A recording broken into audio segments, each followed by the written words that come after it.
পুলিশের হাতে ধরা পড়ল রুডি। অনুরাগের ছোঁয়া আজকের পর্ব। হ্যালো বন্ধুরা, আমি চন্দনা, আমার চ্যানেলে স্বাগতম।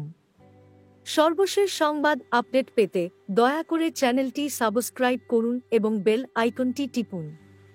আজকের অনুরাগের ছোঁয়া পর্ব ছিল একেবারেই ব্যতিক্রম, এক অনন্য মোড়, এক গর্বের গল্প, যেখানে সবাই ভেবেছিল রুডি শুধু একজন রহস্যময় চরিত্র।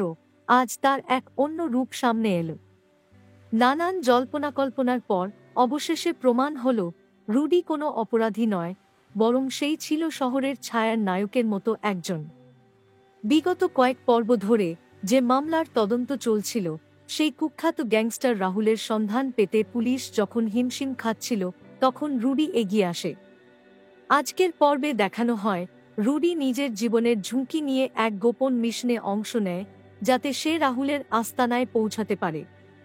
সে তার অভিনব বুদ্ধি দিয়ে রাহুলের বিশ্বাস অর্জন করে এবং সেখান থেকে গুরুত্বপূর্ণ তথ্য সংগ্রহ করে পুলিশের হাতে তুলে দেয়। পুরো শহর অবাক হয়ে যায় যখন পুলিশ কমিশনার নিজে রুডিকে সাহসিকতার জন্য সংবর্ধনা দেন। কাঁধে পুলিশ ব্যাজ না থাকলেও আজকের রুডি ছিল একজন সত্যিকারের হিরো। অনুরাগ, যিনি প্রথম থেকেই রুডির প্রতি আস্থা রেখেছিলেন, আজ আবেগে ভেঙে পড়েন। তিনি বলেন, আমি জানতাম রুডি কিছু ভুল করতে পারে না। আজ সত্যটা বেরোল, আমি গর্বিত।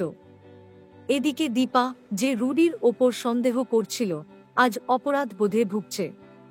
সে এসে রুডির কাছে ক্ষমা চায় এবং বলে, তুই সত্যিই একজন মহান মানুষ রুডি। এভাবেই আজকের পর্বে রুডির ওপর থাকা সব অপবাদ ধুয়ে যায় এবং তার আত্মত্যাগে সবার হৃদয়ে সে জায়গা করে নেয়।